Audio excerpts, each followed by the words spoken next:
Making oxtail, Glock fresh out the box, I swear got that new car smell. Made myself a target in the world of mad shooters. There was design.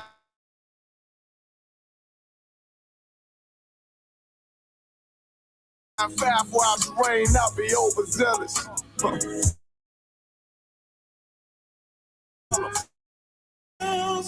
Payback is a dog. Payback is a dog.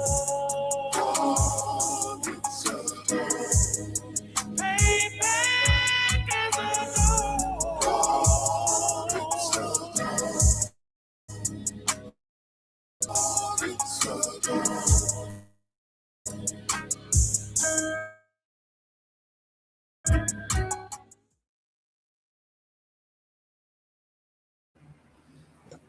We good, sir. We can go ahead and get started. Can y'all hear me? Sir. All right, shalom. This is the Israelite School of Universal and Practical Knowledge. Started out on 1 West 125th Street, Harlem, New York, under Commander General Yohanan.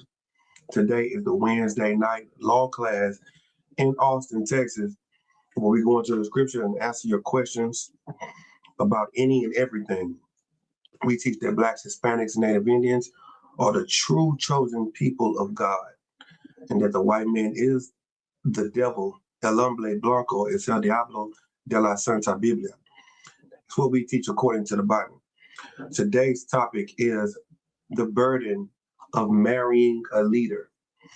So many people, because of religion and because of life and because of the world, they think they want someone that's a leader. They think that they want to be in the limelight, because they think that's what leadership is. Because of America and the white man and social media and the way you've been raised to believe life is supposed to be about, you have started to believe the lies of America. And you start to believe that I'm supposed to get with a rich man to have a good life and to be at peace and to be at harmony, and everything is going to be good because I find me a good man with good money and all of that. One thing that you don't understand about a leader is a leader has to work. That's what he has to do. And because of television, the devil has deceived you into believing that if you're not happy, then you should leave. If you are stressed because of your man, because everything is not good, you should leave. If things are not working out in your favor, you should leave. Give me 1 Corinthians chapter 15. Let's get 1 Corinthians chapter 13. And let's start at like verse 4, something like that. The first thing that I want to teach you today is what real love is. Television has taught you love. You thought marriage and you thought love was what Cinderella had. You thought what Pocahontas had with John Smith was love. You thought that what Simba and Nala had was love. That's what you thought. Disney raised you to believe what marriage really is, when everybody from Disney is in the Epstein files. Everybody. Remember that. Well, what we're going to teach you today is what real love is according to the Bible and God and the prophets of God, because we understand what it is, because we show it every day. We show it every day, and we're going to prove it to you. Go ahead and read what you got. This is 1 Corinthians chapter 13, verse 4. Charity suffer long and is kind. Charity envieth not. One second. One thing you have to know about love, about charity, is that charity does what for a long time? Kind is kind. No, start at the top. Charity envieth. Salakia. Charity is suffer. Salakia. Suffer long. That's what love really is. Love is suffering. And if you say that you're following Christ and you got the what would Jesus do as your motto for living on this earth in this truth, then what would Jesus have done? He suffered you being a sinner. See, you live under the letter of the law because you want to just punish people for when you're not happy. That's what you want to do. You want to just kill or leave. But the first thing that you are going to learn about real love is suffering is involved with love. How did Christ show his love for us? Damn. Anybody? Suffering, sir. He died. He died a gruesome death. If you just watch the Passion of the Christ, I remember when I was young and I watched the Passion of the Christ, I fell in love with Christ. Because I was like, damn, he went through all of that for me. Now I watch the Passion of the Christ and I love it because it's a white man getting his ass whooped. And I just watch it to say, that's right. But just imagine that being a black man, a Hispanic. Imagine that being your brother. Imagine that being someone that looks like you, dying for the people that is saying, crucify him, crucify him. That's what our King did. Our King gave his life for the very people that hate him, for the very people that called him to charge before the magistrates. That's what he did. And so when he died, when he saw everybody saying, crucify him, he didn't say, Lord, I don't want to die for them no more because I'm mad, because they not real, because of my emotions. You know what they said? You know what Christ said? Christ said, Father, forgive them, for they know not what they do. Because, read it from the top. God on the one con, sir. Charity suffer long. Wait, and right is there. kind. Right there. How long does charity suffer? Long. Long. And in the midst of its suffering, it remains what? Kind. Kind. Black Hispanic women, you have to understand that your husband may be rough and rigid and rough around the edges, but he's in the right place and so are you. If you marry a brother in the ISUPK, or you thinking about marrying a brother in the ISUPK, you are marrying a leader. That's what you're doing. You're marrying someone, you're marrying the top 1% in the earth of men that see value in Black and Hispanics. And they want to lead them out of this hell. And yeah, your husband may be a hypocrite right now because he's young in the truth. He just came into the truth. He's still struggling with some things. And you think that gives you the license. You think that gives you the license to be evil to him. Well, you being evil to him proves that you don't love him.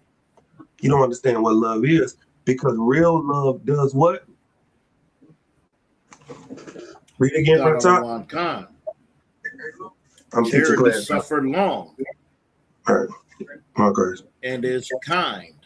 It's real love suffers long. Real love suffers for a long time and it remains kind. That's very important for sisters. This is only for the sisters. Now, this class really more so, it's not, it's for the sisters and the brothers, because I got some brothers too. But this class is for any sister that really want to be one West. Any sister that really want to have the right spirit, that really want to be a good woman to their husband. This is what this class is about.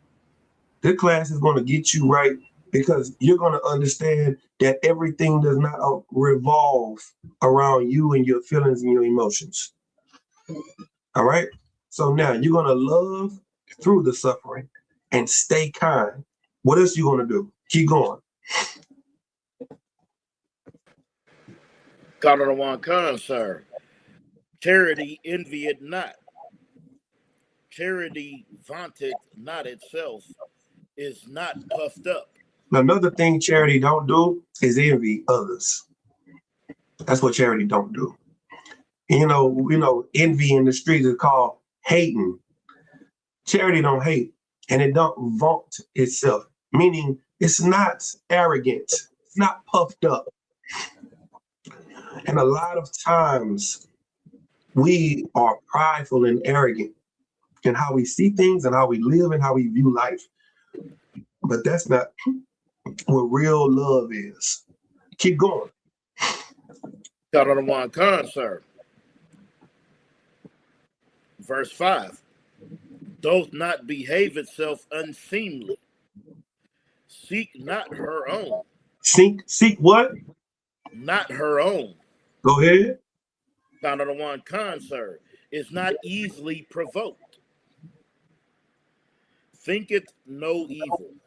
Let me tell you something. This is going to help every sister that's watching this, because it's going to help you understand that selfishness,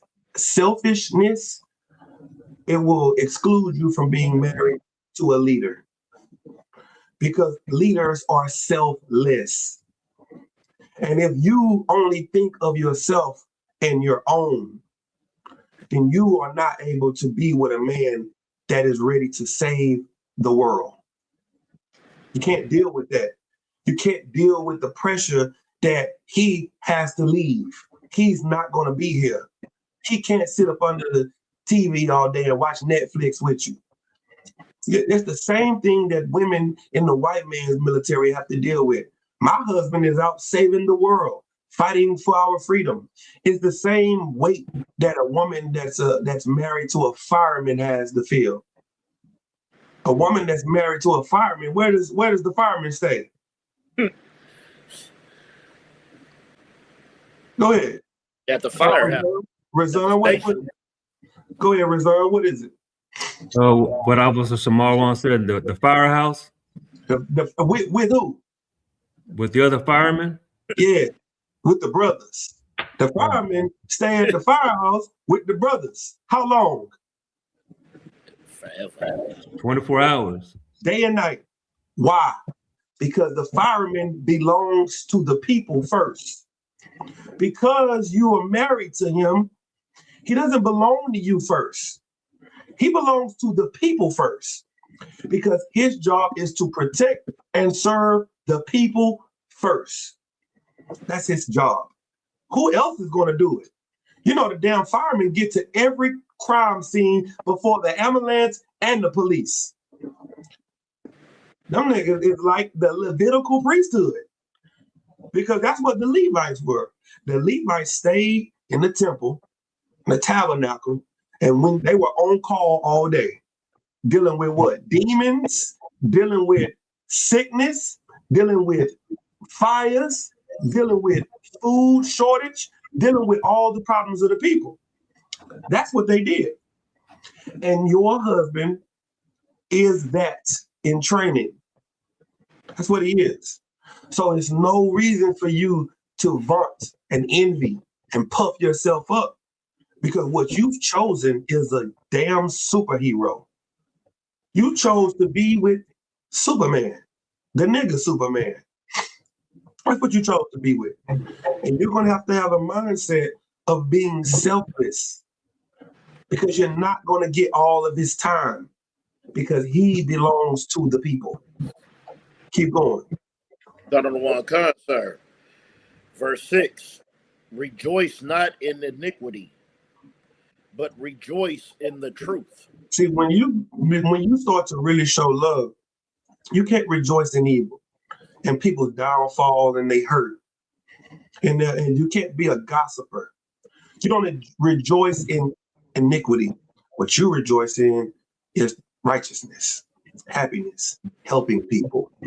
See, if you have a leader for a husband, that automatically puts you in the type of category to be a leader. You know, like in the fake Christian church, all you got to do is marry a preacher and you instantly become the what? The first lady. It's just, all you're doing is you sleep with this man that has the title of preacher, whether you believe or don't believe, you're When you at home, they're gonna say, where the first lady at? You sitting at the house in your drawers watching the football game, you don't even like church. Everybody in the church is going to refer to you as the first lady because he's the first man. That's what it is. So now you gotta imagine that trooper that's laying in your house right now is a leader. You see him as somebody who's going through a phase or he's just trying something out. He's in the UPK because he's being trained to be a leader of God's nation. And you have a responsibility as a woman by his side. You have a responsibility. Your job and your relationship with your husband is going to be hard. This class is not a feel-good class. This class is not something to make you feel like, well, I should get this or I should get that. No, we're gonna get real today. We're gonna get real today for the brothers and the sisters. Because this job that you have as a wife of a priest is hard. And that's why you were chosen to do it. That's why. Because you're strong enough to deal with it. That's why. Now, you're going to start with understanding that. Keep going. Read the next part. It's like it, sir. I can pick it up for you, sir. If go ahead. Verse 7. Come on. Verse 7. Beareth all things, believeth all things, hopeth all things, endureth all things. That's what real love look like. You bear all the struggles. See, that's what the fake vows in the church are. To have and to hold, for better or for worse, for richer or for poor, all of that, through sickness and in health. That's bearing all things. But as soon as your man lose your job, you divorce him. As soon as he say anything, you hate him. You change your mind about him based off of your feelings. They say, beareth all things, believeth all things, hopeth all things, and endureth all things. You know what these are? Emotions. And you have to fight through your feelings, no matter what you're going through. Because you now have to strengthen this man that is carrying the weight of the nation. You don't understand. I know a lot of you sisters wanted to really spend time with your husband at the Passover. How did that go? Huh? I know a lot of you really wanted to get a picture with your husband in y'all's garments and in your dress and with the children. How did that go if your husband was on Shamar? If your husband was working in the kitchen? If your husband was on the film crew? If your husband was doing anything, how did it go?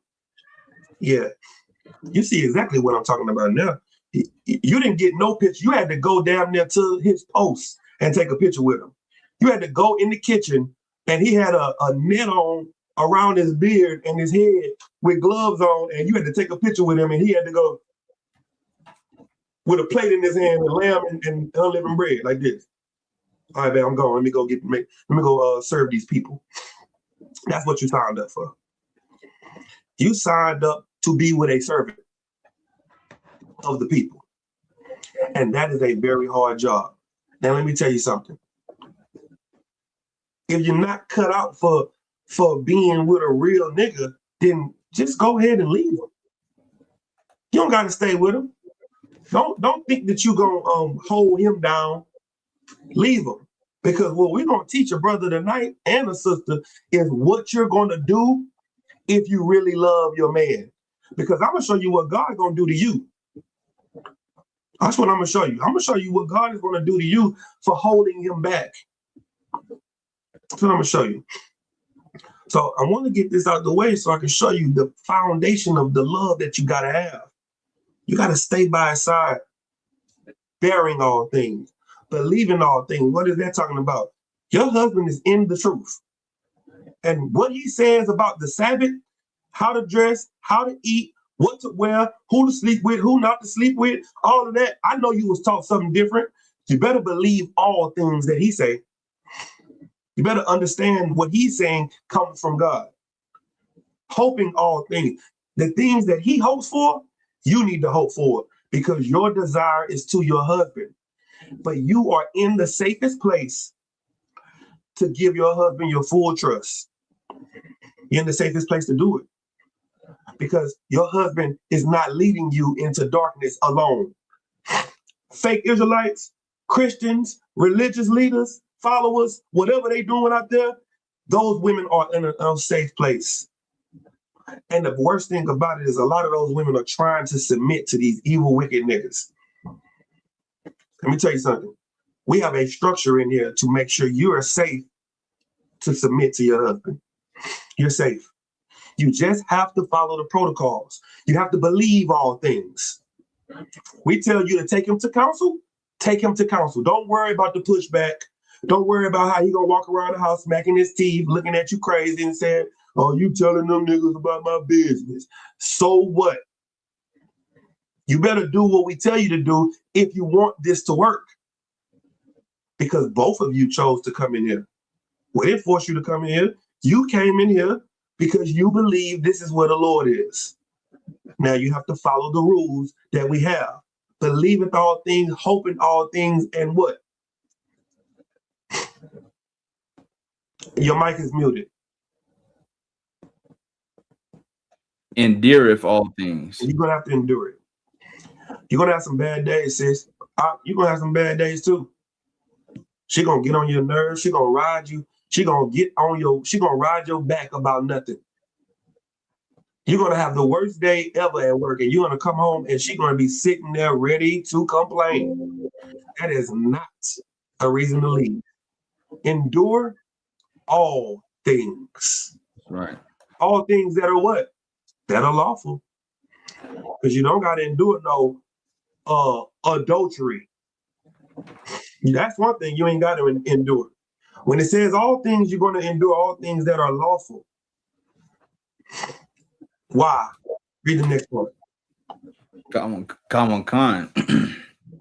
Charity never faileth. Because real love, it don't fail. And we come in this school to have real love for one another and our brothers and sisters and our nation, our King, and our God. And that is not going to fail. That's not going to fail. But what? Read the next part. Come on, Khan. But whether there be prophecies, they shall fail. Whether there be tongues, they shall cease. Whether there be knowledge, it shall vanish away. Yeah, a lot of people, you've been prophesying that Christ is going to come back in the year of this. On the 27th of April, Christ is going to come back. They said Christ was coming back April the 1st. Did y'all see that? April the 1st, Christ is supposed to have came back. Yeah, those prophecies failed. Let me see what it say. Prophecies, what else? What's the second one? Come on, Khan. Tongues. Whether there be tongues, they shall cease. Yeah, languages. What are we doing? We are reawakening the Lashawan Kwadash because that ceased. A lot of people learned some bull stuff, Yiddish. You understand? Keep going. Come on, Khan. Whether there be knowledge, it shall vanish away. Man, there's so many different things that have been invented that have been destroyed. You know, Alexander's library got burnt down way back in the day. They've been destroying history and information, and we study finding it because it ceased for a little while. Keep going. Come on, Khan. Verse 9. For we know in part, and we prophesy in part. See, in the ISUPK, we know in part and we prophesy in part. Fake Israelites use this scripture to say we can't all come together because Christ's gonna have to put us together because we don't all have the truth. That's a lie. The ISUPK has the truth. That's right. We know in part and we prophesy in part. What do we know in part? Christ is coming back, 200 million angels. He's going to fight against our enemies and he's going to destroy them in less than an hour. We know that part and we prophesy in part. Keep going. Come on, Khan. Verse 10. But when that which is perfect is come, then that which is in part shall be done away. When Christ comes, we don't know the day that Christ comes, but when he comes, now we'll have the full picture. We knew in part that he was coming. It was just like COVID. We was like, the Lord going to plague this place. We didn't know when it was going to happen. When it happened, then that which was in part was done away. We told you it was going to happen. It happened right now. It's happening in your face right now. That's your husband. And your husband may say some things to you that sound crazy. It may sound like, what are you talking about? I need to go and get some beans and rice and store up. I need water. We barely got enough to get by. Why are you talking about this? Ain't nothing gonna happen. They've been saying something. You better listen to your husband. You better listen, because the Lord put him in the house with you to protect you from what's outside of the house. And there's a lot of women in the Bible that didn't listen to their husbands. They didn't listen. And they found out why they should have.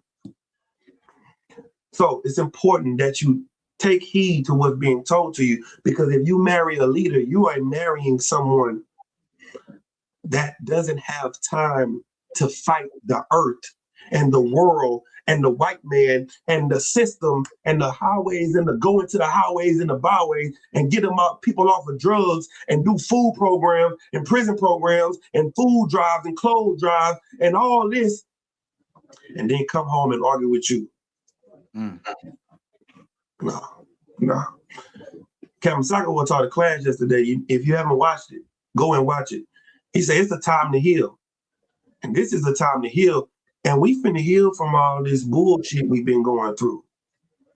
And if you are the bullshit that's been going through your husband, that your husband has been going through, it's gonna be a time to heal from you too. That's right. We're gonna heal. Let me get Genesis 19.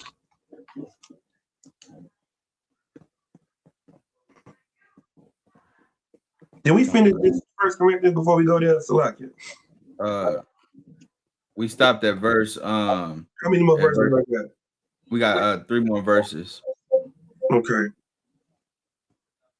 No, we good. Stopped at verse 10. We good with that. Go to where I was just saying Genesis 19. Come. Yeah. All right, let's start at 26. Come.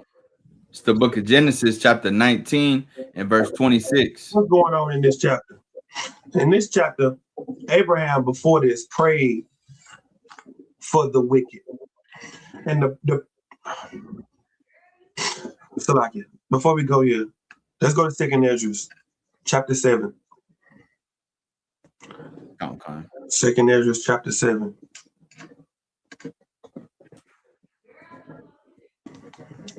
And I want to start at verse 36. Come. It's the book of 2 Ezra, chapter 7 and verse 36. Then said I, Abraham prayed first for the Sodomites. Stop. Abraham prayed for the gays. Abraham prayed for the pedophiles. He said, Lord, if there's 50 righteous men in this land, will you save them? The Lord said, for you, I will. What song is that? Who did they sing this song? Whitney Houston? I'll cross the ocean for you. Listen, the Lord said, for you, I will. He said, what about 45? It's like, for you, I'll do it. What about 40? He went all the way down. He said, what about 1? I was Monica. Look, sis, no. Yeah, Monica. He said, what about if it's 1 righteous man in this land? He said, if it's 1 righteous man in this land, I'll save him for you. Right. So what happened? The Lord sent some angels to one man's house. The angels walked through a town and they saw how wicked these people were. Right? But what did Abraham do for these wicked people? He prayed for them. That's right. And that's what we're taught to do in the ISUPK. Fake Israelite groups condemn wicked Negroes to hell. You niggas is the 2/3. Y'all the 2/3. What do we say? It is my heart desire and prayer for Israel that all of you may be saved. Because I understand you, because you're my brothers. And I know that you have a zeal for God but not according to knowledge. So we want you to listen to what we teaching so that we can bring you into the knowledge of the truth. And so your husband is a man that loves wicked people so much that he has to take away time from his own family. He has to take away time and go and put his life on the line for the very people that hate him and say, get a job, get out of here. I don't want to hear that shit. Move around. That's what your husband is doing. Right. Your husband is going out and fighting for a people that no one is fighting for. They have thrown them away already. But Abraham did what? Con. Then said I, Abraham prayed first for the Sodomites. Go ahead. Con. And Moses for the fathers that sinned in the wilderness. And Moses was praying for the brothers in the wilderness that was sinning. The Lord was so tired of them niggas in the wilderness. He said, I'm going to kill everybody and just start with you, Moses. We would have been the Mosesites. Right. Moses like, Lord, please don't do it. Because if you do this, your enemies are going to laugh at you and say, you did this on purpose. Your God brought you into the wilderness just so he could destroy you. That's what you're going to say. That's what they're going to say about you. Lord, please don't do it. Because righteous man's job is to pray for the wicked. Keep going. Right. Con. Verse 37. And Jesus after him for Israel in the time of Achan. Jesus, who was there? This is Joshua. Achan is the man that took the Babylonian garment.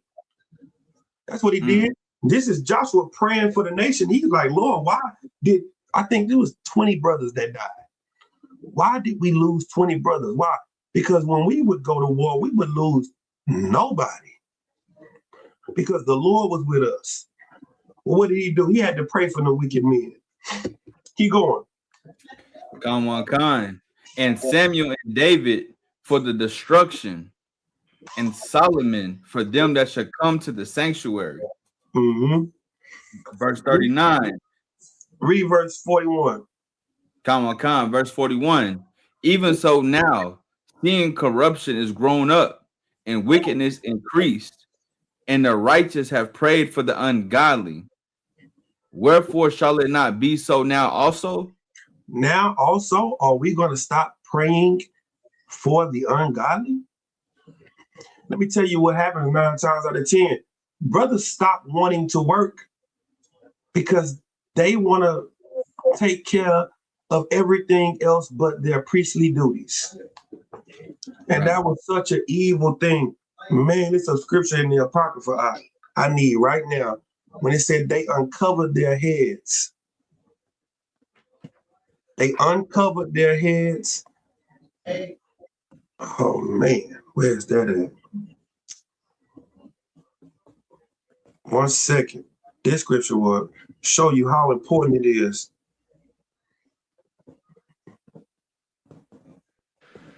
Salakia, sir. What you got? Is it Susanna 1 and 32? I think you got it. All right, let me go to the Bible and get it. No, right. Not that one. No. If somebody in the chat could find that scripture for me. When it said that the prophets uncovered their heads to feed their children and their wives, something like that. Right. Go back to where we was at in Genesis. Go back to where we were. Let me tell you what happened. Abraham had prayed for Sodom and Gomorrah. His nephew Lot was in that land. And who was his nephew Lot in that land with? His family and his wife. And the angels gave his wife and his family strict instructions. Very strict. Genesis 19. What verse I said? Let me see. You said 26, sir? Yeah, it started 22. Con. It's the book of Genesis. It's perfect. 19. Con. It's the book of Genesis, chapter 19 and verse 19. Behold, now thy servant hath found grace in thy sight, and thou hast magnified thy mercy, which thou hast shewest unto me in saving my life. And I cannot escape to the mountain, lest some evil take me and I die. Verse 20. Behold, now this city is near to flee unto, and it is a little one. Oh, let me escape thither. Is it not a little one, and my soul shall live? Verse 21.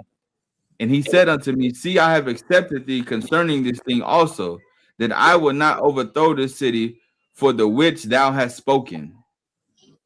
Verse 22. Haste thee, escape thither. Go ahead, I'm listening. For I cannot do anything till thou be come thither. Therefore, the name of the city was called Zoar. Verse 23. The sun was risen upon the earth when Lot entered into Zoar. Verse 24. Then the Lord rained upon Sodom and upon Gomorrah. Yeah, stop right there. It's one thing for you not to believe what your husband say, but it's another thing for you to see it happening and still not believe. How long we been talking about Iran going into and the U.S. fighting and having World War and saying that this is the beginning of the fall of America and that Christ is coming soon. We said that when there was peace, right, in the Middle East. We said that when they were having peace treaties and everyone was joined together and we were going to work together and this and that and the third, and we told you that these nations were going to turn against America. And now everything that we've said is happening right in your face. Keep going.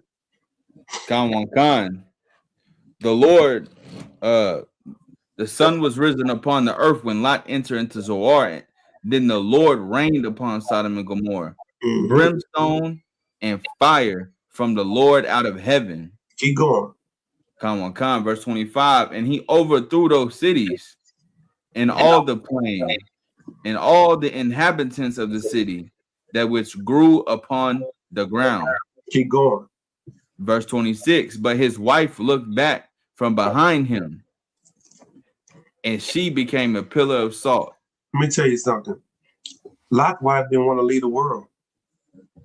She didn't want to leave the world. Lot was trying to bring her out of the world into safety. She didn't want to go into safety. She wanted to go and see what was really going on. What's really happening?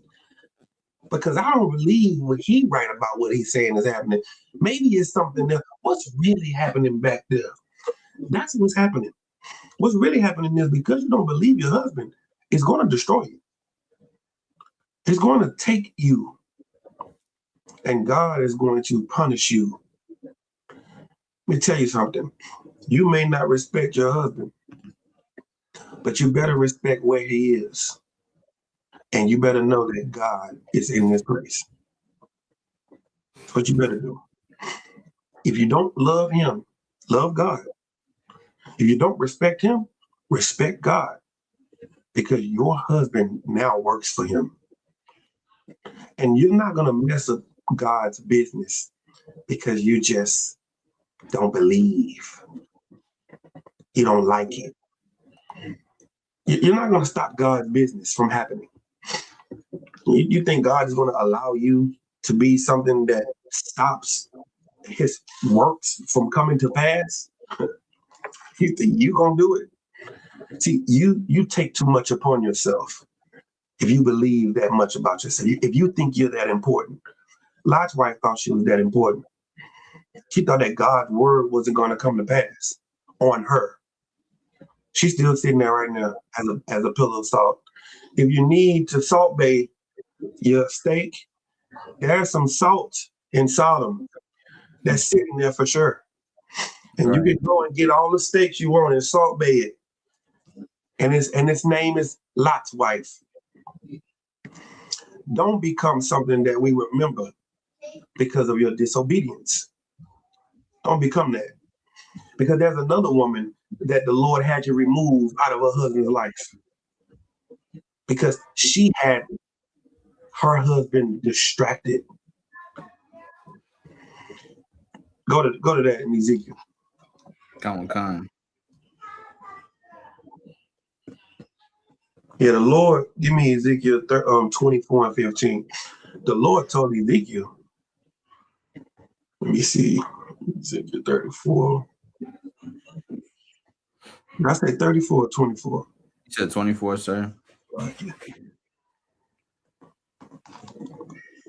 Yeah, the Lord told Ezekiel what to do. He gave him strict instructions. He said, I want you to go out, I want you to teach, I want you to let my people know that they messing up, and I'm about to destroy them. Oh yeah, I got something else to tell you. Read verse 15. Come on, Con. It's the book of Ezekiel, chapter 24, in verse 15. Also, the word of the Lord came unto me, saying, verse 16, Son of man, behold, I take away from thee the desire of thine eyes with a stroke. Yet neither shalt thou mourn nor weep, neither shall thy tears run down. Let me tell you how dangerous it is to be a distraction to a prophet of God. Sisters, I know you love your husband, and I know you want to be in his skin. I know you want to wear his shirt that he got on. You want your head to be right here in his shirt with him. I know you want to be in your husband's license picture. I know you want to be just like this next to your husband in his license, like this. I know, and it's honorable. I know you love him. I know you do. But sis, don't distract your husband from the work of the Lord. That's right. Don't do that. Because the Lord knew that Ezekiel didn't want to go to camp because he wanted to stay home with Babe. He wanted to get unclean. The Lord made sure that he wasn't getting unclean with her. He was like, oh yeah, read that part again. Come on, Con. Verse 16, verse 15. Also, the word of the Lord came unto me. If you hear that, also the word of the, he told him, hey, I want you to do this, I want you to do that, I want you to do this. Oh yeah, also the word of the Lord came to Ezekiel and said what? Son of man, behold, I take away from thee the desire of thine eyes with a stroke. Yet neither shalt thou mourn nor weep, neither shall thy tears run down. Let me tell you, if you're a distraction to your husband, and you're distracting him from the work of the Lord, your death will not be dramatic. It'll be because your husband will get orders to do what? What did God tell Ezekiel to do? See, this is God, not your Jesus. You know, I don't believe that about God. This is what the Most High. This is how the Lord feels about His people and His work. That's right. And this is important for you to understand, sis, because you don't know that God is this gangster. You keep reading these Bible stories like it's story time. It is story time. And the God of the Bible told this man to do what? Read it again. Come on, Con. Yet neither shalt thou mourn nor weep. He said, neither. when I kill your wife, you better not even cry. What? See, you think that you're the most important thing in your husband's life. That's what you think. You think that you're the biggest thing. And you think his life should be about your life. You think he should always be focused on you. Guess what? Your husband has a wife that is way more jealous than you. That's right. Your husband got oil poured in his head, and he became married to the game. He became the husband of one wife when he got oil poured in his head. See, you don't understand what the Bible is talking about with the relationship between us, his children, and our Father. You get in the way of our relationship with our Father, then you won't be in the way of the relationship with our Father. He said, when I kill her, do what? Come on, Con. Yet neither shall thou mourn nor weep, neither shall thy tears run down. Verse 17. Forbear to cry, make no mourning for the dead, bind the tire of thine head See upon how thee. much he's bringing, how serious he is about him not crying.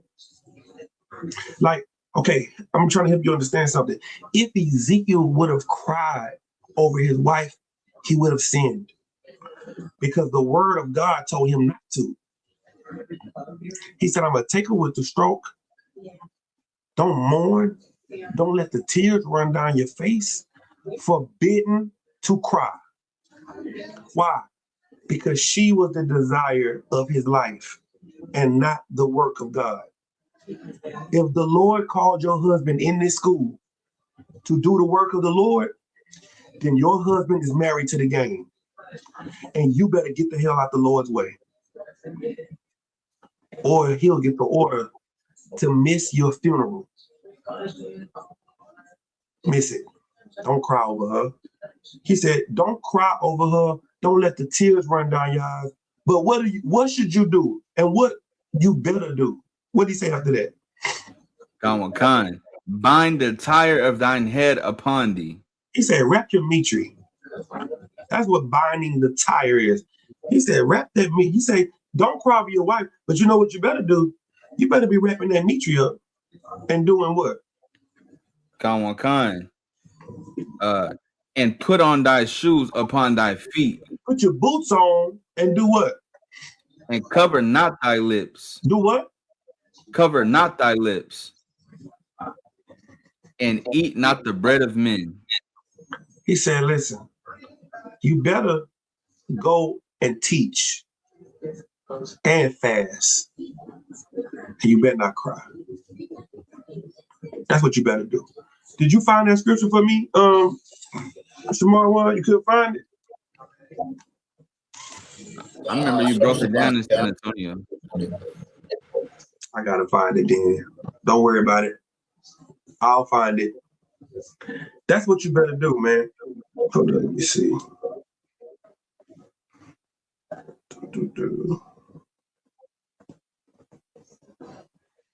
I think it's in one of them books. I think that's got one chapter in the Apocrypha. It's not the Prayer of Azan. You see? Because this scripture is amazing.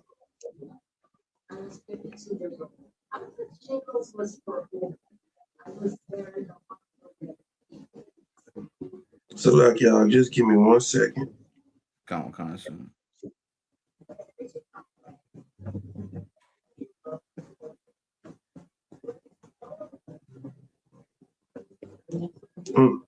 I sure don't see it either. Okay, I'll find it later. Sisters, don't be a hindrance to your husband in the work of the Lord. If you know your husband got to go to camp tomorrow, do not entice him with that box. You should have been ready. You should have been hot and ready the nights before camp. If your husband go to camp on Saturday, don't try to throw this thing on him Friday. You should throw it on him Thursday. Give him that till Thursday so that he can be clean. You give him that till Friday, now he coming up to the camp talking about, so like it, girl, I'm unclean. Nigga, we can't do nothing with you out here unclean. Right. What you doing? They can't even salute you. You could have just stayed at home. Well, we're going into a period right now where the Lord is very serious about his priests because time is short. Time is moving faster. So, like Paul said, don't worry, we're gonna get to Paul. We're gonna get to Paul. Like it, sir. Come on. I think I found it in the letter of Jeremiah. I think you may be right. Come. What did it say? Where is that? So it's the part that you were talking about is a little bit in the 30s, but it starts in verse 30. 31. That is it. Out the water. Come. Now, Ezekiel was told to not cover his lips. What? Why? To go out and teach. Now, look what these men did. Go ahead. Come on, Khan. Verse 31. And the priests sit in their temples, having their clothes rent and their heads and beards shaven, and nothing upon their heads. These priests now, they sitting up, their clothes ripped off of them, shaving their head, which lets you know that shaving your head for no reason is wrong. And it also lets you know that if you don't have nothing on your head as a priest, you're wrong. The Lord didn't tell him to tell Ezekiel to uncover his head. He told him to cover his head, bind the tire on thy head.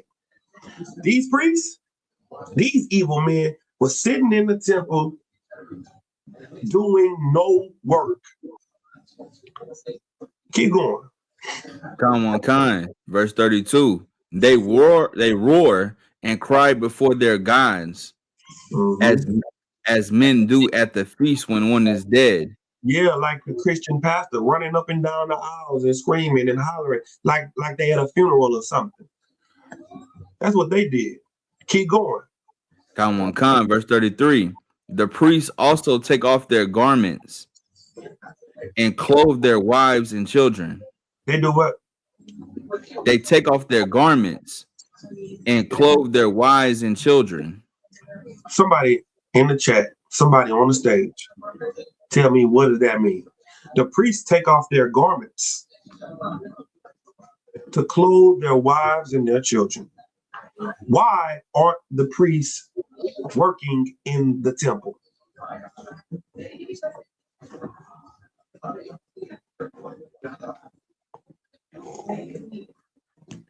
I want to see if somebody in the chat gonna get it.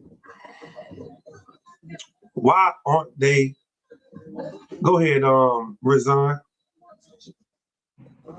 Like I said, the priests are too busy taking care of their families instead of doing they're holding down their office.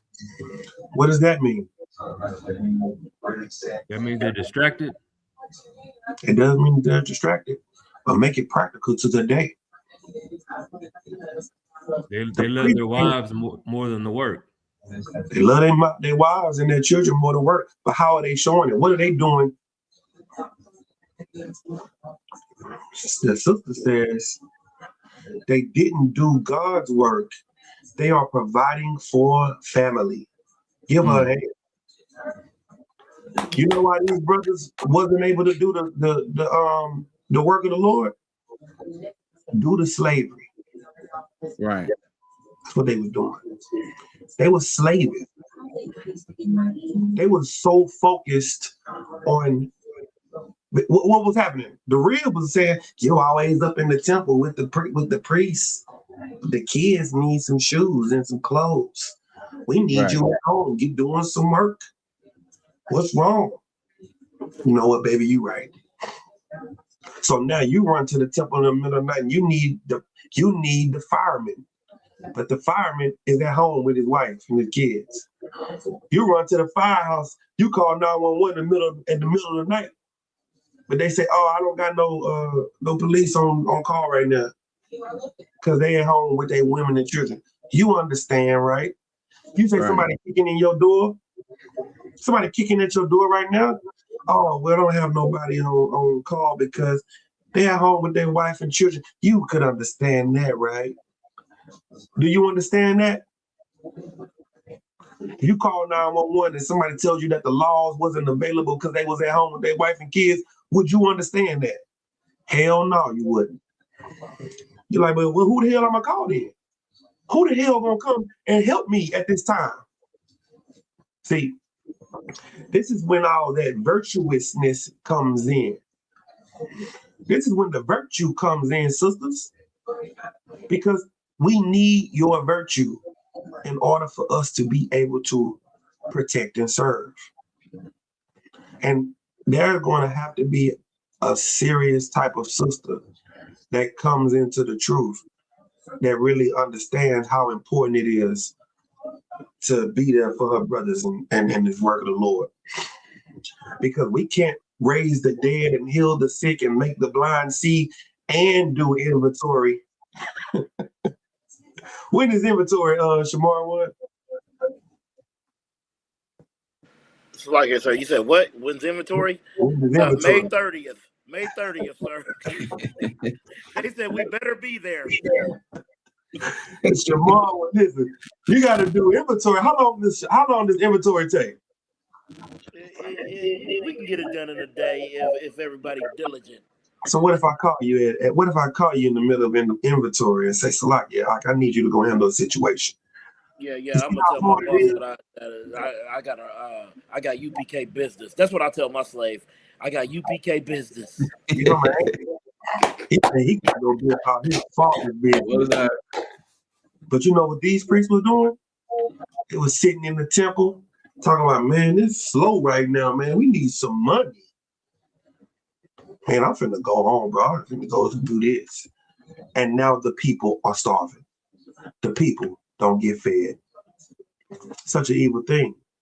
And they're doing it for a good reason to them. They're doing it for who? Their wife and their children. That's right. Wives and children, don't be a stumbling block that keeps your family in hell. I know it's a hard thing we're asking of you. I know it's a hard thing to ask. But we all got to be selfless. Your husband has to be selfless. You as a wife, you have to be selfless. And you children have to be selfless. That's what has to happen in order for this to ever work. In order for us to be doing this and not doing it forever, let me tell you, I don't want to go to the 66th annual Passover. Right. I want to go to the 60th annual. Where we at? Who's at the 57th? I don't want to have the 60th annual. What we're going to have to do is get the tribes together, and we're going to have to put more work into our family and our nation than the white man's.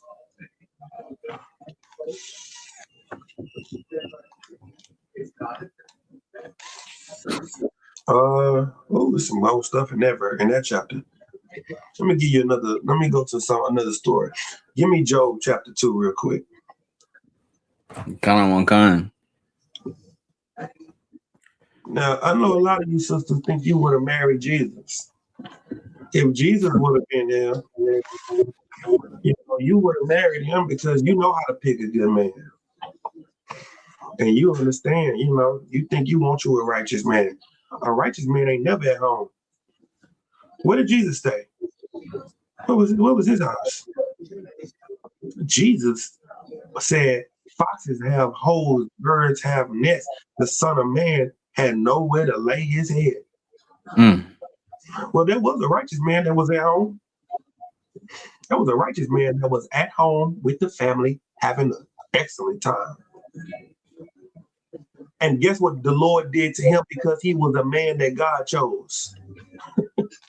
See, I'm trying to show you how terrible the God is that we serve. Read verse, start at verse 1. Kind. It's the book of Job, chapter 2 and verse 1. Again, there was a day when the sons of God came to present themselves before the Lord. And Satan came also among them to present himself before the Lord. Verse 2. And the Lord said unto Satan, from whence comest thou? And Satan answered the Lord and said, from going to and fro in the earth, and from walking up and down in it. Verse 3. And the Lord said unto Satan, hast thou considered my servant Job? Let me tell you something. Job was the Jesus in the land of his time.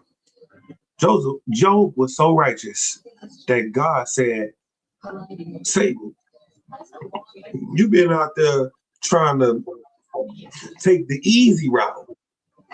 You've been dealing with the weak man. Why don't you go and get him? Your husband coming up in this truth can sometimes just be someone that God is hurting just to show everybody how strong he is. And because you're so carnal and you see that he's so broke and he's going through so much, you say, I can't deal with it. I can't stay by his side. This is too much on me.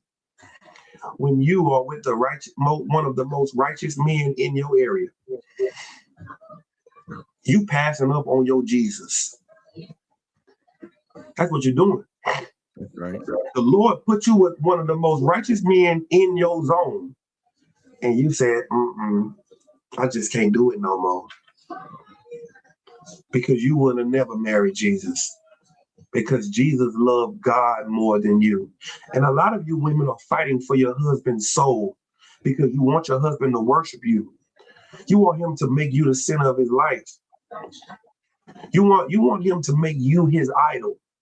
He's not willing to do it. He's not willing to bend to your needs. He's not willing to bend to your wants and everything that you think that you want. And you want him to worship you. And you don't even know it. You don't know all the antics and the complaining and the crying and the faking that you do. It's really worship. You're really trying to worship, trying to have him worship you. But we worship the Most High. And you better be glad he won't worship you. Because if he ever showed an inkling of weakness toward you to where he could potentially act like he's going to worship you, the Lord could take you away with a stroke. A single stroke. He can take you away and require your husband to not be unclean. Go ahead. Tom Khan. Go ahead. Salakia. Yeah, Salakia, sir. No, it's heavy what you're saying, and it just like makes me think about what I see online all the time with our women and when there's interviews, because when they ask the order to the woman always says she's going to choose her child first, then she says God, then she says her man.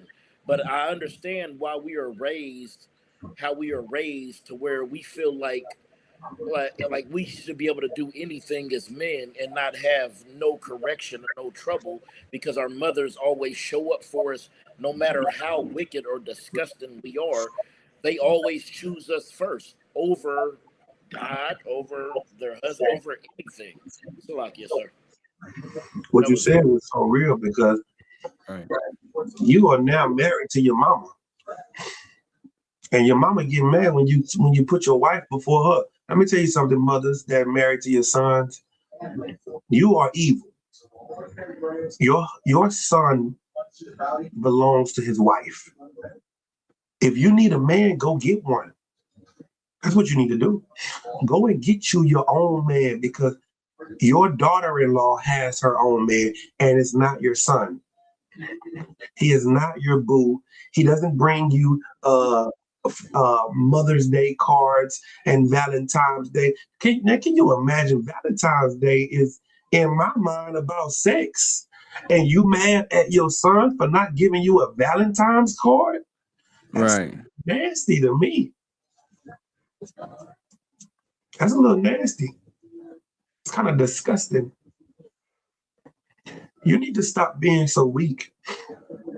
And what you need to understand is that life doesn't revolve around you.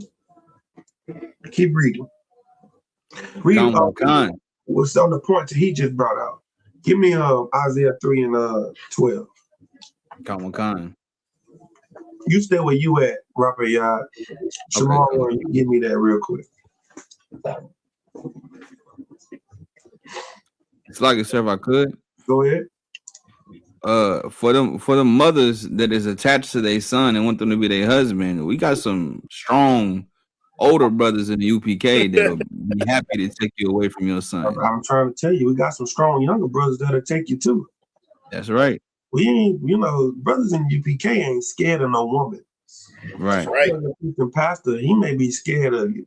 Let me tell you something. You cougars, you pumas, you thundercats, come on down the aisle. We got something for you. We can bring you back to your youth. Right. What we will do. We're not afraid of you. I promise you. What does it say? No cowards. You damn right, man. We got no cowards, and we make no excuses. That's right. We don't make no excuses about them thundercats and them pumas. Yeah, we sure ain't worry about that. Read what you got. I don't know my sir. This is Isaiah chapter 3, verse 12. As for my people. As for which people? As for my people. Mm-hmm. Children are their oppressors, and women rule over them. Let me tell you something, brother. You are being weak because you're doing it for the kids. Why are you selling drugs? For the kids. Because I got to get this money for the kids. Why are you doing this? Because I got to do it for my kids, my wife, and my kids. You being oppressed by your children and women ruling over you. You don't even realize that you're being ruled over by the woman because you're doing everything that she wants you to do. Who is my people? We got the women, we got the children. Who is he talking about? You're talking about the pastor of his flock, which are men. The men. That's right. He's talking about the men. You don't have the. You can't be weak. You can't be weak, especially not right now. And I'm telling sisters this so that if you see a new level of sternness on your husband, it's righteous. If your husband got a little more no than yes, it's because he sees something in you that he has to fight before he grows too big. It's something in you that's growing, and it's selfish. It's selfish. And you don't care about the work that he has to do. You don't care about how much he has to sacrifice for everyone else. You married the Superman of the hood. Superman don't got time to sit down and Netflix and chill. That's right. He don't got time. He got to say to people. Damn. Go back to where you was at. You want me to finish that, sir? You finish it, go keep going. Slack it. Yeah, I don't know my God. Oh, my people, they which lead thee cause thee to err and destroy the ways of thy paths. Yeah, your religious leaders have strengthened the women in the churches. That's why the church is full of women. That's why it's carpet in the church. It's carpet in all the churches. Is there a school in the UPK with carpet in it? Damn. It's hard, paint on the floor.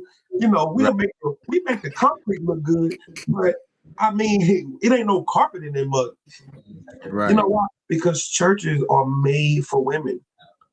The curtains and the beautiful ambiance, the big doors, and the glitter and the lights and the music, that's for women. And you are the downfall of the nation if your man is not able to keep you in order. Eve, how did you get a cycle? By being Eve, thinking that your happiness is more important than everybody else. Let me help you out, brothers. I don't care how much money you have. Your woman will never be happy with your money. I don't care how much time you give her. Your woman will never be happy with the time you give her. There is nothing you can do to make your wife happy because she wants you to worship her. And it's not even her. It's just in her soul, unless she's in the truth. And we're teaching these sisters that are new to the truth how to fight that thing that makes them want to be worshiped. But the sisters in the school, these sisters are 1 in a million. Not 1 in 1,000, 1 in a million. These sisters are hardcore. I think about my sisters from all over. I know sisters from every zone that I could just think of that are just, oh my God. Right. They're just amazing. You know why? Because they love God for real. They love the Lord. And they're able to be selfless in loving God. Well, we're talking about Job right now. Go back to Job. We're talking about Job right now and Job's wife. And Job's wife is married to the most righteous man of her time. Damn. She's married to the Jesus of her time. How do I know? Because God said, have you tried my servant Job?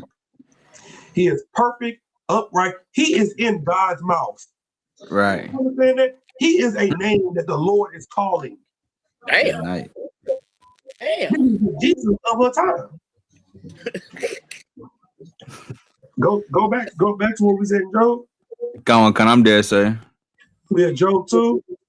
Yeah, come on. Job 2 and verse 3, sir. Read verse 7. Come Job on, 2 and 7. come on. It's the book of Job, chapter 2 and verse 7. So Satan went forth from the presence of the Lord and smote Job with sores, boils from the sole of his foot unto his crown. Let me tell you something. The Lord had his children killed, his houses burnt down, his flock stolen, his riches taken from him, and now he's sick. And he's in the hospital, and he has boils from the top of his head to the sole of his feet. That's where he's at. And who's beside him? His beautiful, loving wife. She's with the most righteous man on the earth at the time. And what does she say to him? Come on. Verse 9. Then said his wife unto him, dost thou still retain thine integrity? Curse God and die. Do it. Curse God and die. She said, you see all this that God is doing to you, and you still love him? Man, forget him. And let's just die. Because let me tell you something, brothers. Your wife is more emotional than you are. Because you're a soldier, you understand the pain and the agony and the desponding thing and the desponding agonies that you have to go through. And you can go through them with strength. Your wife can't not. Your wife, she needs your strength. Right. How did Job respond to that? Come on. Verse 10. But he said unto her, thou speakest as one of the foolish women speaketh. What? Shall we receive good at the hand of God, and shall we not receive evil? And all this did not Job sin with his lips. You know what he said? He said, oh, God was good when he was good. But when he was bad, now it's forget him? Lie. I'm not doing it. And Job didn't sin with his lips in the midst of the agony and the heartache and the pain that he was going through. You're going to have to know that there are going to be a lot of things that you're going to go through that you're not going to understand from your husband. But you're going to have to stick beside him. You're going to have to. And I know you're not going to understand it. I know it's going to be crazy to you. But that's why he's here. He was chosen to go through this heartache, pain, sunshine, rain, and stay with the Lord.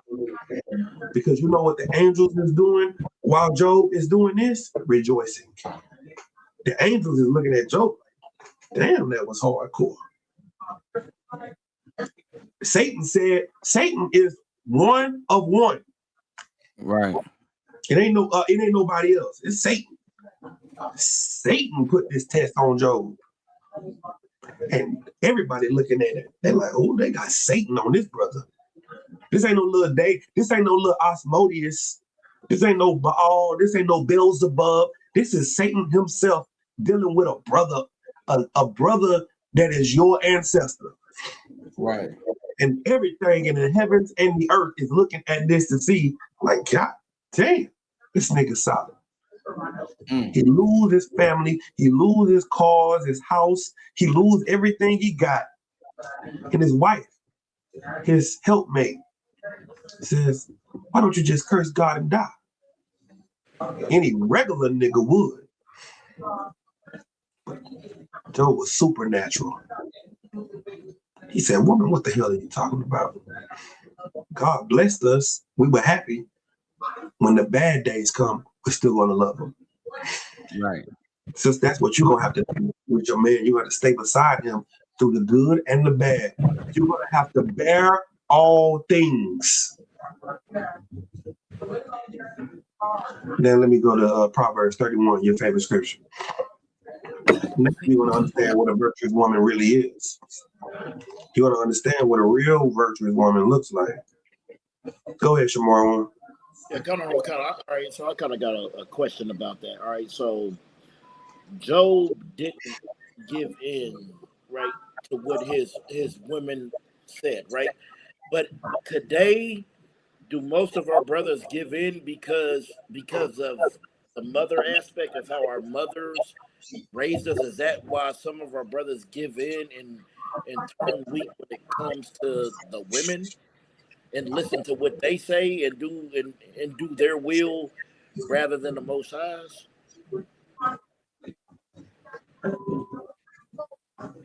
Go to Ecclesiasticus 33 and 22.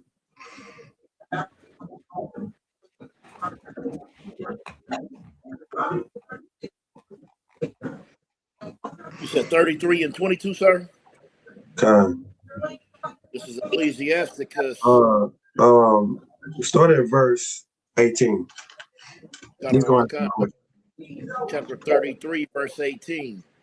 Hear me, O ye great men of the people. This is for you, leaders of the people. This is for you. Hear me, O you great men of the people. Let me tell you what attacks great men off the rip. Go ahead. Sir. And hearken with your ears, ye rulers of the congregation. Verse 19. Give not thy son a wife, thy brother. Read it again. Give not thy son and wife, thy brother and friend, power over thee while thou livest. Damn. Keep going. That's highlighted too. And give not thy goods to another, lest it repent thee, and thou entreat for the same again. Let me tell you something. The only thing you got is your word and your balls. That's what you got. And a lot of you think staying in relationships with women that are contentious for the kids is good for the kids. When you are teaching your son he should put up with a woman that is disrespectful, that puts her hands on her, you are hurting your children. You don't have to divorce your wife, but you don't have to live in the house with her either. You understand? You have to remember the most important thing that you have is your manhood. And your children are watching. So don't give your children and your wife power over you. Don't make them make you feel like you're wrong for what you're doing. You going to camp, you teaching class, you this and you that. You know why you're doing it. And your son will understand when he gets a baby's mother. You know how many young men come back to their father after they get a baby's mama? Oh, now I see what my daddy went through with my mama. Oh, now I understand it. You know how long this has been going on? We reading Ecclesiasticus out, and they saying the same thing. Keep going. Sir, verse 20. As long as thou livest and hast breath in thee, give not thyself over to any. I don't care what you're going through. I don't care how long you live. Don't give your power over to nobody when it comes to somebody trying to take your focus off of God and the work of God. You see who he titled this to? He titled this to the men of the people, the leaders. This is perfect for what we're talking about. Keep going.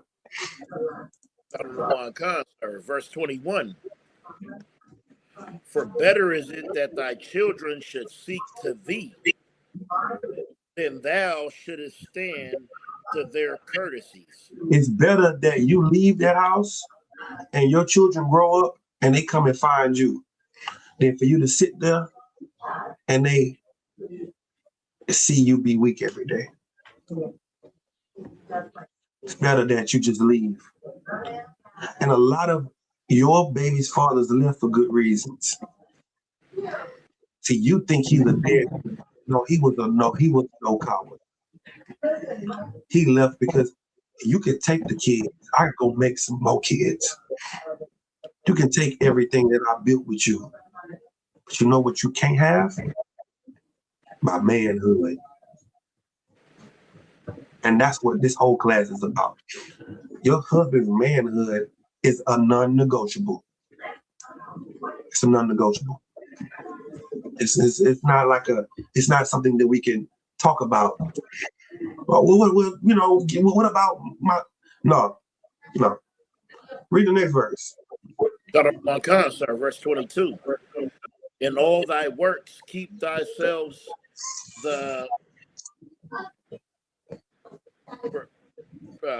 preeminence.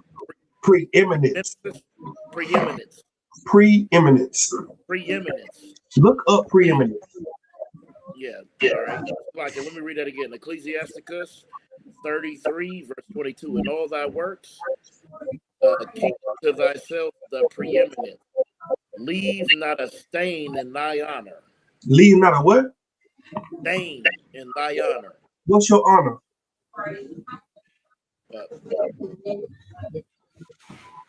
My honor is, I guess, what I do, how I live, like my morals, the law, statutes. Yeah, but give me something else. I just said that's not non-negotiable. Leave not a stain in my what? Honor. Rape, resign. So like I say, your word. Read the definition of preeminence. Maybe that'll help you.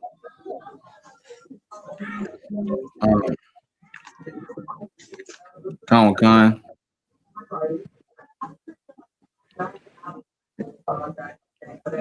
Get in right now. I got it. Preeminence means being superior, highest in rank, importance, or authority. Leave not a stain on my rank. Leave not a stain on my what? Yeah, that's right. It's like it, sir. Yeah. Reputation. Nah, my manhood. Listen, I'm gonna let my kids speak after me. They'll come back and say, Daddy, why you left me when I was 5? Because your mama was a bitch. And your mama tried to run me and control me. And I wasn't gonna let you see me be weak because I don't want you to be weak. Right. So you know what I'm gonna do? I'm gonna leave. And if you come and look for me, I'll tell you what happened. And I'll let you know I love you with all my heart, mind, and soul. I wanted to be there for you. I wish I could have stood there for you. But one thing I wasn't gonna put up with was nobody trying to run me. That's in the Bible. You're not gonna take a man's manhood. You're not doing that. And if you married to a leader, you better watch what you say to that man. Because that man works for God.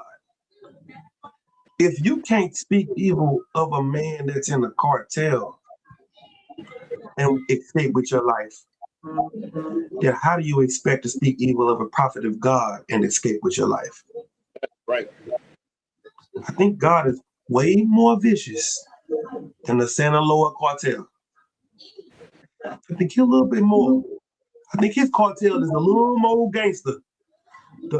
Let me tell you something. The Most High is responsible for every death that has ever happened since the beginning of time. Right. He the most gangster nigga in the earth, in the heavens and the earth, above and below. There is nothing more gangster than the Most High. And your husband works for him. Sis, chill. Chill, sis. Because the Lord will just say, hey, oh yeah, I'm gonna kill her today. Don't cry over it. Go to camp though. Let me tell you something. There's a sister named Abigail in the Bible, right? And David was out in the field watching the sheep for her wicked husband, Nabal, because they had the sheep grazing in the middle of the hood where all the robbers was at. And he was like, man, I know they're gonna try to get old buddy sheep. So him and his men was on Shamar for the sheep, just watching them. And then the robbers came and they tried to handle the young brother that was out there with the sheep. And he say, hey, y'all ain't finna take these sheep. Not today, bro. Not these sheep. Y'all can go over there and get them sheep from old buddy. But the sheep that this dude watching, y'all ain't getting them. The dude went back home and said, hey man, David and his man protected me while I was out there with the sheep. And the boss was like, so? Who is them niggas? I don't know them. He was like, Salaki. Next day, David go out there like, hey, if I could, hey, warrior, hey, talk to your master and see if he could give us a couple of sheep and a couple of drinks. You know what I'm saying? Because we hungry and we been looking out for you. He was like, come on, sir, the water. I'm gonna go let him know. He go back home and say, Salaki, sir, David asked for some food and drink. He asked for some goats, some sheep, some liquor. And the boss say, man, forget David and his men. I ain't giving them niggas shit. He went back out there and told David, man. David like, all right, that's a bet. Don't worry about it. All right, y'all, let's go kill this nigga. Them niggas on the way to his house riding slow. They ain't even riding fast. Like, you know, it ain't even like an adventure or nothing. It's like, yeah, we about to go kill this nigga, then come take his food, take his rib. We about to take all that. But he had a righteous wife named Annabelle. Annabelle said, go and get what they want and load up something and take it out there. So he go out there, he load it up, he take it to her, and then she come and she say, Salakia, I know that you are a great and powerful terror in these streets. And I would like to say Salakia on the behalf of my husband and my family, and we give you these lamb, these goats, and this drink. They was like, shit. You definitely a righteous woman because I was about to kill your husband. She went home and told her husband a few days. He died. As soon as David found out and the ball died, he went and married Annabelle. Right. Let me tell you something. Let's just say, for instance, you got a husband that's a wicked nigga. The Lord sees it. He sees what's going on. And the Lord will free you from that nigga. And I know you probably don't want to hear that. But because you're in the truth and you serve the God of the Bible, he doesn't want his daughters to go through the pain that his sons are going through. You know how a man is about his daughters. Sis, just hold on. Stay righteous. Because the Lord will send a death angel to that evil nigga and will unalive him. Ask some people. They've seen it. They've seen it happen. And I just pray that you understand you don't have to take matters in your own hands. You don't have to leave him and say, oh no, I'm enduring too much pain. It's too much. The Lord will make sure that you don't endure no pain. He'll stop the pain. But you have to be something worth making a move like that for. Right. That's why you have to be virtuous. And in the past, mothers used to teach their sons to want a virtuous woman. Give me that. Give me Proverbs 31. Come on, Khan. Start at verse 1. Yeah. Come on, Khan. It's the book of Proverbs, chapter 31 and verse 1. The words of King Lemuel, the prophecy that his mother taught him. Verse 2. What, my son, and what, the son of my womb, and what, the son of my vows. Verse 3. Give not thy strength unto women. Don't do what? Give not thy strength unto women. Who wrote this? I thought the Bible is male chauvinistic. This the man always talking. That's what this is all about. Right. A woman said this to her son. He's like, first of all, when you're looking for a wife, son, don't give your honor and your strength to a woman. If you in the ISUPK, these records are for you to remember so that you can understand what not to do because you're a leader of the people. What is Lemuel? King Lemuel, he was a leader of the people. King Solomon was a leader of the people at a young age. And a lot of you come into the truth at a young age. And you're trying to find your way. You're trying to find a wife. Well, here's instruction on how to find one. First thing you can't do is be weak under her. You can't give your power and your strength over to her. Does that mean to be an asshole and she doesn't have a voice and you don't listen to her? Shut up, woman. I get the biggest piece of chicken and I'm the man and I'm this and I'm shut up. That ain't what we're talking about. What we're talking about is understanding that you have the last word. Let her talk. Let her say whatever it is she needs to say and listen to her. Listen. That's what you have to do because you have to give her honor as the weaker vessel. She's definitely the weaker vessel. And it is her job to submit to you, but it's your job to die for her. I think that's not fair. You mean to tell me all you got to do is submit and I got to die? Is that even? Is that equality? Y'all always talking about equal rights. Well, when y'all gonna start dying for us? Right. Y'all not. Y'all never going to. And we want to destroy this world and destroy everybody that's destroying us to make you soft, tender, and delicate again to where you ain't got to walk around on the soles of your feet no more. To where somebody carrying you around with a palm off of a tree fanning you. That's what we want to make this world. But we're not going to be able to do that with you being the queen of Babylon. Because now you want to take on the spirit of the white man and do what he say to do. No, we're going to need you to be a princess of Israel. And you're going to have to be virtuous. You got to use that thing that God gave you. Let me tell you what God gave a black woman. God gave a black woman ideas. Oh my God. Black women have so many ideas. But you know what black men have? Governance. We have order of your ideas. You're a dreamer. We live in reality. You're like, listen, babe, I want to start a business with washing machines and I want to get all the coins and we want to be rich. Well, how much does an average washing machine make? Laundry mat make? Well, it makes about, nah, babe, it ain't nothing to invest your money, your life savings into. I understand it's a good idea. It's going to make some money, but if 10 wash machines break down at once, how much does it cost to fix 10 wash machines? That's a lot of money. Yeah, this may not be lucrative.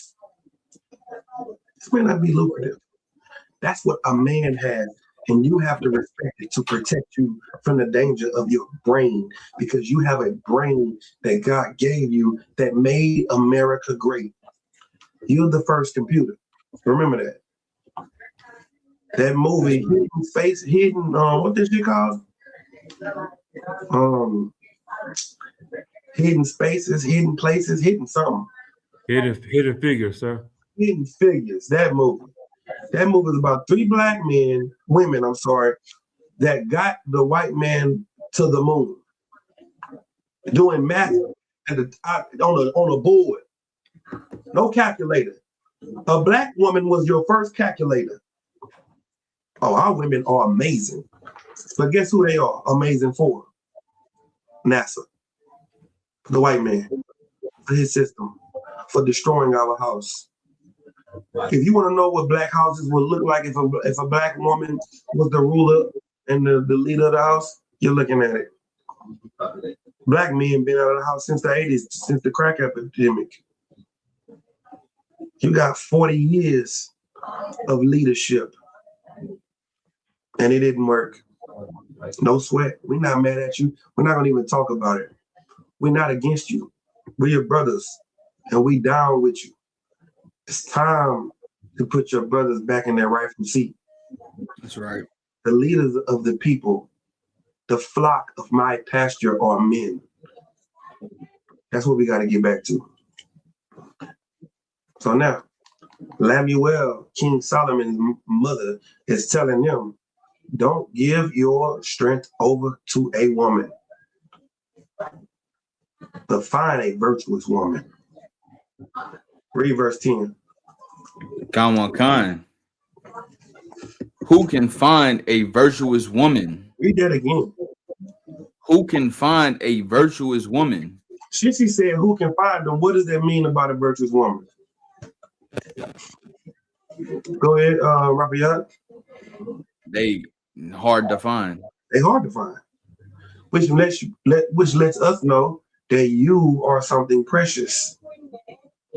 You're precious because we found you.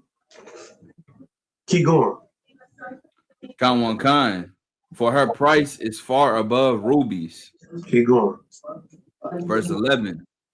The heart of her husband doth safely trust in her, Come on. so that he shall have no need of spoil. Yeah, now I don't gotta go sell girls because I know that I have an excellent wife with 1,000 ideas that we can benefit from while I go and build the nation. See, we're gonna use that money to benefit this. And we're gonna use this for that. And you see how it's gonna benefit everybody? And that's what a mind of Black men have to go to. Black men can't be selfish and just think about their houses because the people mourn when you don't have a leader. Black men have to think about everybody's houses. Right. And a Black woman, you only been tasked with looking out for yours, but you have to be able to help others because you are like a merchant ship. You work so hard day and night. You are the greatest woman on the face of this earth. Black and Hispanic women are on another level of woman that nobody can find, nobody can match. You're the greatest women on this earth. That's right. And we're the greatest men on this earth.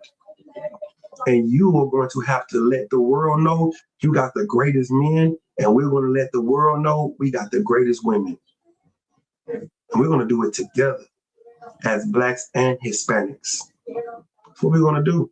We're going to show the world how strong we are together because the world has seen how weak and destroyed we are divided.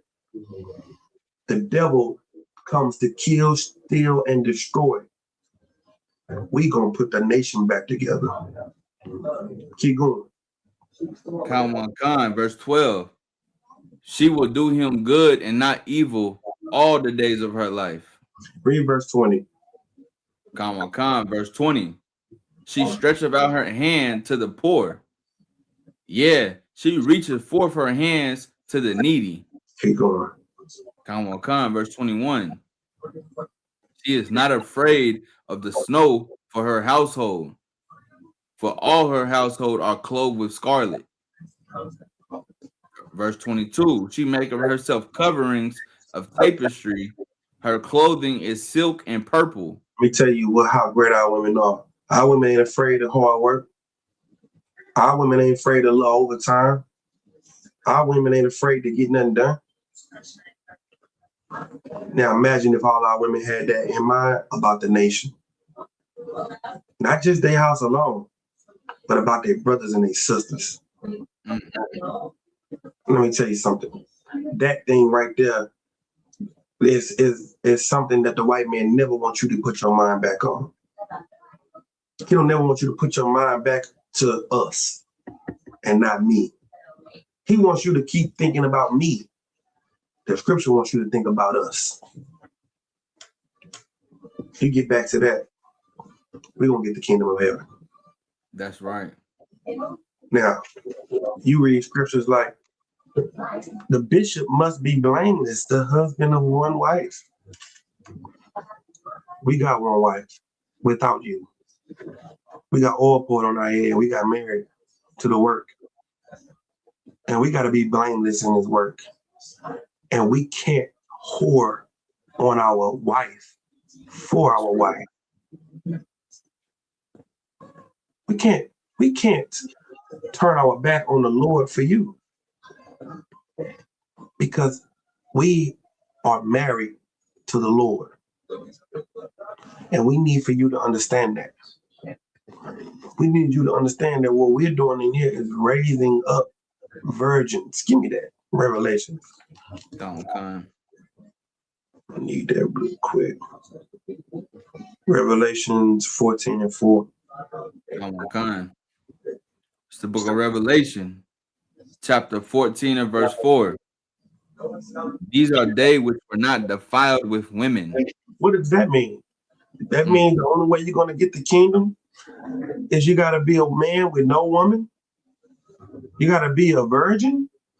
You know, men are not virgins. But this said these are they that are not defiled with women. You know what women are? Multiple doctrines, multiple things that they're married to. Keep going. Con. For they are virgins. They are what?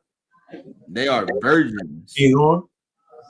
These are they which follow the Lamb, whithersoever he goeth. These were redeemed from among men, being the first fruits from among men, being the first fruits unto God and to the Lamb. Keep going. Con, verse 5. And in their mouth was found no guile, for they are without fault before the throne of God. Let me tell you something. What your husband is saying, coming out the truth, ain't no lying. I know it may sound like game. I know it sounds crazy.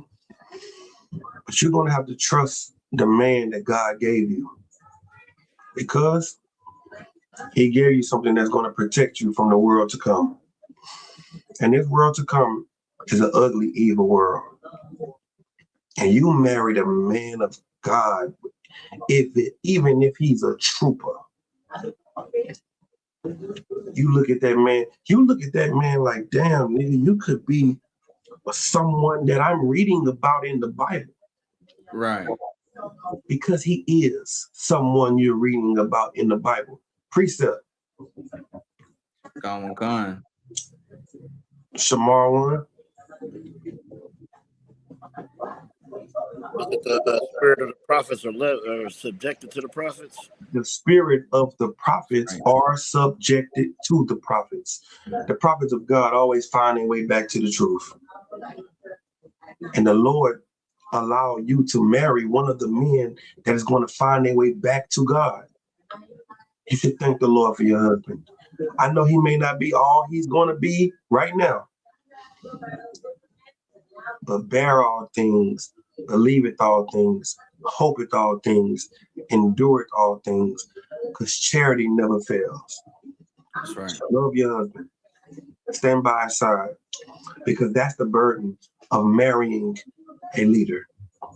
You may not get all the time. You may not get all the trips. You may not get all the recognition. You may not get all of the everything. But what you will get is righteousness. And you will get something that no one else can have. You know how many women say they would marry Jesus? You could never marry Jesus, because Jesus would never be home. That's right. You would be hurt. Now, let me tell you something, brothers. There is nothing that you can do to make, I know, let me ask you brothers on the panel. You got my video? Get my video queued up. You think, what's the number one reason you think your woman ain't happy with you? What are you missing?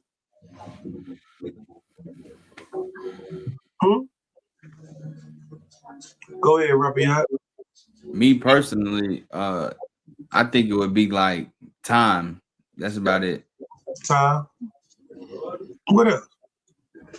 What else is the brothers missing? Anybody? Rapiat. Salaki. Resign. Money, sir? Money.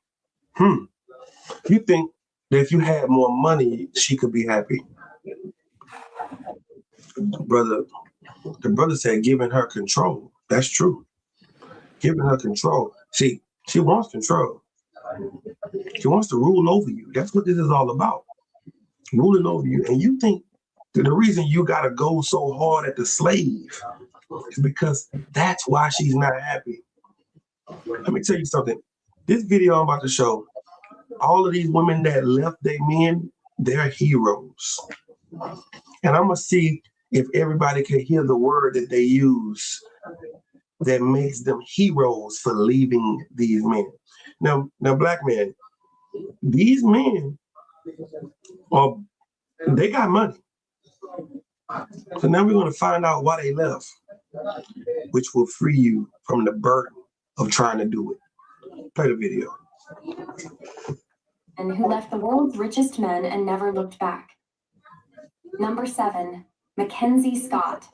Split from Amazon founder Jeff Bezos was one of the most publicized divorces in modern history. After 25 years of marriage, she walked away not just from the world's richest man, but from a life of unimaginable luxury. Instead of clinging to her $38 billion settlement, she used it to transform lives, donating billions to charities, women's rights groups, and education programs. Her decision was more than a separation. It was a statement of self-worth and purpose. Mackenzie didn't just leave a marriage, she left behind wealth as identity, proving fulfillment comes from giving, not keeping. Number 6, Tallulah Riley. Twice married to Elon Musk, Tallulah Riley's story feels like something out of a movie. Love, ambition, and freedom all tangled together. She fell for Musk's vision and intensity, but eventually realized she needed her own to grow. After their second divorce in 2016, Tallulah didn't spiral, she flourished. She returned to acting, wrote a successful novel, and found peace away from the noise of billion-dollar rockets and tech empires. Sometimes love isn't about staying. It's about knowing when to let go and live your own story. And Tallulah did just that. Number 5, Melinda French Gates. After 27 years of marriage to Microsoft founder Bill Gates, Melinda French Gates made one of the boldest decisions of her life, to walk away from both a marriage and a shared empire. Their split shocked the world, but for Melinda, it was about reclaiming independence after decades of partnership in one of the world's most powerful philanthropic ventures. She walked away with billions, but her true gain was freedom, the ability to focus her charity work entirely on women and girls without compromise. Number 4, Juanita Binoy. When Juanita Binoy ended her 17-year marriage to basketball legend Michael Jordan, it marked one of the most talked about celebrity divorces ever. The settlement, reportedly worth $168 million, was record-breaking, but Juanita's real victory was walking away from the chaos of fame. Tired of living under constant media attention, she chose peace over publicity, quietly stepping out of the spotlight. Unlike many who capitalize on their famous connections, Juanita built a private life centered on family and self-respect. Number 3, Deandra Luker. Deandra Luker split from Hollywood star Michael Douglas in 2000, ended a 2-decade marriage, and became one of the most expensive celebrity divorces of its time, with her receiving around $45 million. Yet, what truly defined her wasn't the payout. It was how she walked away from fame itself. Instead of clinging to the glitz of Hollywood, Deandra quietly rebuilt her life as a film producer and art collector, far from red carpets and tabloids. Her decision to leave the spotlight prioritized peace and privacy. Number 2, Anna Murdoch. After 32 years of marriage to media tycoon Rupert Murdoch, Anna Murdoch received one of the largest divorce settlements in history, over $1.7 billion. But her real wealth wasn't money, it was peace. She had spent decades in the shadow of one of the world's most powerful men, and when she finally she built a quieter, more meaningful life. She focused on family, faith, and writing, far from the chaos of media headlines. Anna's story reminds us that freedom sometimes has a price tag, but it's worth every cent. Number 1, Elin Nordegren. Elin Nordegren married golf legend Tiger Woods in 2004. Their picture-perfect life changed in 2009 when reports of Tiger's personal mistakes surfaced, leading to their divorce the following year. Instead of focusing on heartbreak, Elin rebuilt her life with quiet strength. She earned a psychology degree and dedicated herself to raising their 2 children. Years later, she found love again with former NFL player Jordan Cameron, with whom she welcomed a son in 2019. Ellen's story is one of grace and renewal, showing that walking away can sometimes lead to the peace you truly deserve. 7 women who left the world's richest men. Well, everybody, what are they choosing? Does anybody know? Shamar one? Like I could be wrong. I feel like they choosing what every woman chooses when she leaves her man. Family. Family? We talk about family. They choosing family and what else? Rapayard? Peace and and us. Family and peace and independence. Right. They chose independence, they chose family, and they chose peace. Brother, you think the problem is money when she just want to be free from the burden of having to be your wife. Hey, There is nothing that you can do about that, Uncle. hey. There's nothing you can do because she's going to choose peace. These women got millions and billions of dollars and they were not happy with their man. You never have time for me. You're never available. Jeff Bezos' wife started with him from the bottom when Amazon was a dream. And she said in her own interview that we started to have two different calendars. He had a calendar and I had a calendar, and the conversations dwindled and we just stopped having talks. So I had to do what's best for me and find peace. Those women were with millionaires and billionaires. Michael Jordan's wife left him. Michael Jordan's wife left him. Nick, it is amazing that you are keeping yours because you broke and you ain't gonna never have billions because you work for God. Right. If they want freedom, the Lord said, give them liberty. Let them have their liberty. Let them have their freedom because freedom destroys you. Independence destroys you. The fact that you have a woman that's sitting by your side as a poor man, you found a ruby. Our sisters in this school are amazing. There is nothing greater than a sister in the ISUPK because she understands that love suffereth long and is kind. Go ahead. Come on. I got two things. We had 2 hours, just to let you know the timestamp. And when you saying these things, sir, I think of Stephen Curry's wife. How like Stephen Curry, he seemed like he would be like the most perfect man for a woman because he's so Christian. He's not gonna step outside, and he's not gonna get another rib. He makes millions of dollars. He does everything you want, and you say that you're tied down and you've been held back because of Stephen Curry. Monogamy is all about control. Right. Because most women that are monogamous will have a threesome with their husband. That's right. You know why they'll have a threesome? Because they can choose the woman because they're in control. It is not about she doesn't want me to have another wife. She wants to be in control.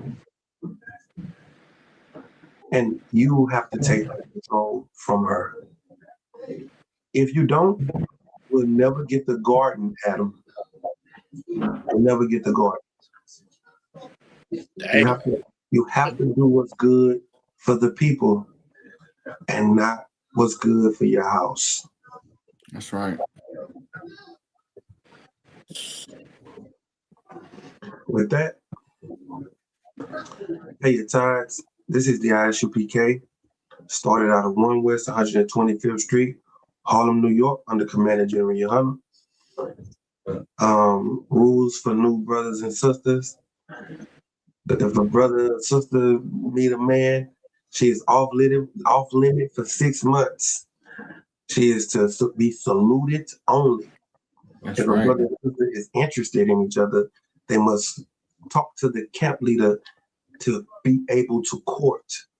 Tithes is a tenth of every increase that you receive from your slavery or anywhere. You must pay your tithes. Ma'ashara in the Hebrew, tenth. The next feast day is Sunday, the closing of unleavened bread. Right. Troopers wear all black shoes, shirt, pants, and all that. These conclude the security announcements. With that, Shalom, Yahweh Shem Yahweh Shah Baraka Thumb. Shalom, Yahweh Shema the Thun by Shem Yahweh Shah to the sisters. Shalom. That was the illest security announcement I ever heard.